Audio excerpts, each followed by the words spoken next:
Tyreek Hill moments ago was carted off with a left knee injury after we saw his knee bend in the wrong direction. NFL insiders currently are releasing information that the suspicion is that Hill has suffered something known as a knee dislocation, and we are awaiting further confirmation. When we're talking about a knee dislocation, we are talking about a disruption of the knee joint between the tibia and the femur bones. And this is absolutely going to be a medical emergency because we have important neurovascular structures that can be damaged when this type of injury occurs. So with today's video, what we're first going to do is we are going to look at the injury replay. We're going to talk about the relevant anatomy and then go over what to expect moving forward when it comes to an injury like this. Hey, ladies and gentlemen, welcome to my channel. If you're not familiar with me, my name is Nick Gallo and I'm a doctor of physical therapy. And with this channel, I take a look at sports injuries and I try to explain them so that they are a little bit easier to understand.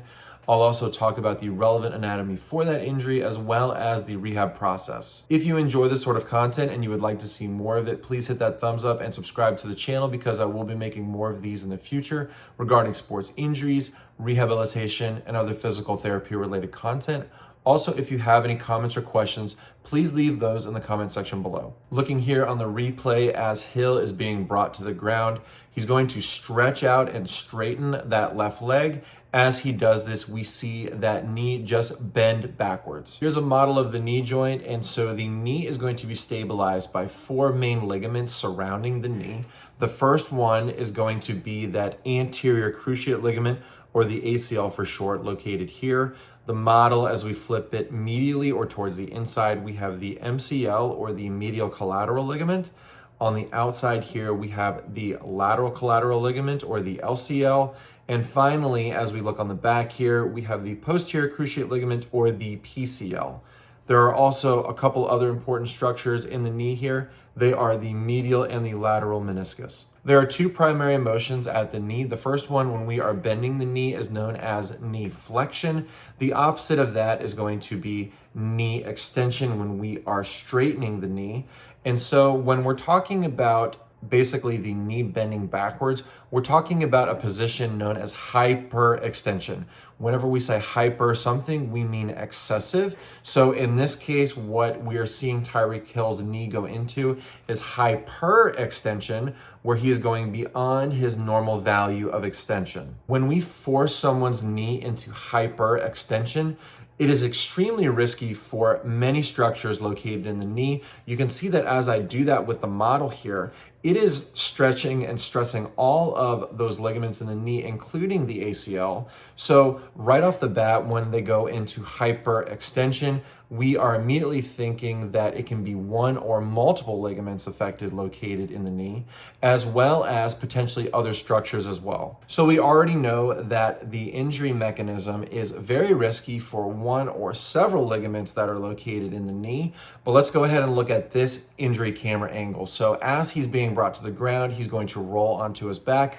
And we see what looks like that left foot just resting in a rotated to the left position. A pretty gruesome sight to see, but because the foot and the lower leg are now resting in a position that is no longer straight, this also makes us believe that, yes, he has suffered something along the lines of a knee dislocation.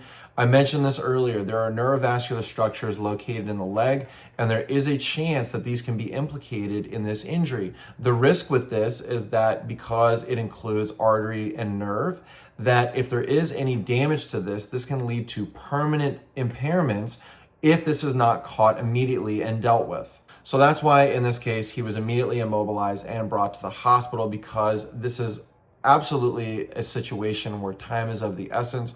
So we'll await any updates regarding that to see if any of these structures are involved. Therefore, when he goes to the hospital, he's going to immediately have a neurological evaluation on top of imaging to determine what structures essentially are being affected here. If the knee dislocation is formally diagnosed in this case, which based on everything right now, it looks like that's going to be what happens.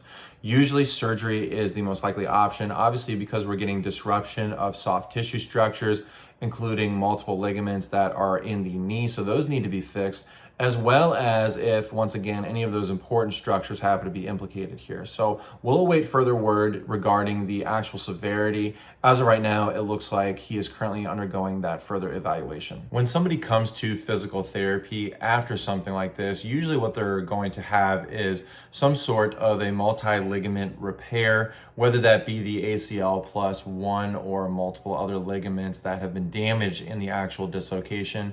But immediately what we should expect is that the person is going to be immobilized in some sort of, it's usually a drop lock brace is what we call it, but they're going to be immobilized in some sort of brace to essentially protect everything. And sometimes the person is actually going to have weight-bearing precautions. So they may be partial weight-bearing, sometimes it's listed at 50% weight-bearing. It really depends on the actual protocol. Everything is going to be dictated as to whether or not there are any additional complications. So if there happens to be some sort of nerve damage, which is something that I have seen in the past with a knee dislocation, that also has to be the predominant focus when it comes to the rehab. But basically what we're going to do for the period of the first 6 weeks or so is we're going to work on range of motion, and we're going to do predominantly everything on the table because we do have those weight-bearing precautions.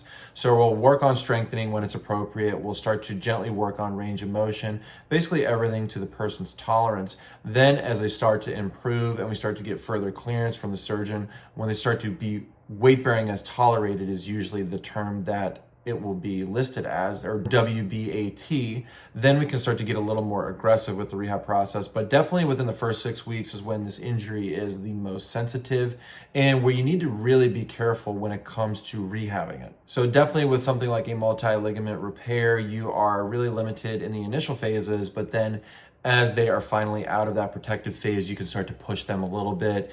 And then finally, at the several month in mark, we're starting to work in sport specific movements. The entire process is going to take anywhere from about 9 to 12 months of rehab. It's a pretty extensive rehab process, especially if the person wants to return to any sort of contact sports. So unfortunately, this is going to be a long road to recovery moving forward for Tyreek Hill. One of the big questions I'm sure right now is this going to be career ending for Tyreek Hill?